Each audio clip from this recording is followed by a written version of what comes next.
So, ayun mga boss, ito naman ang aming pong binibira. Ito ay Santa Clara. Ano? Medyo matigas po ito. Ano, ulas? Ayun. Ayun. Ayun. Yan ang aming kasali na siya. Kasi hirap talaga ito eh.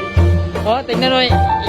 Yan nga boss, ilang beses na po tayo naputulan ng blade, no? Kasi yan, matigas talaga yung Santa Clara. Kaya ginamitan rin namin itong oil para patuloy yung laban, ano? Yan, kasi matigas yan.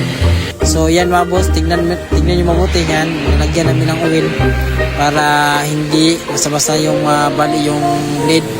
So yan mga boss. So kunti na lang. So medyo matagal ito tapos yan si Kulas Iscariot. So ayan mga boss, binibira na namin ito. So talagang matigas itong Santa Clara mga boss. Yan. So ilang blade na po ang nababali dito. So yan, patuloy pa rin sa pag-cutting, ano.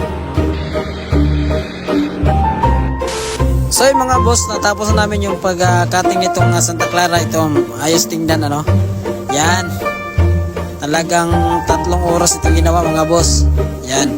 Natapos na rin namin ang aming paggawa nito, no?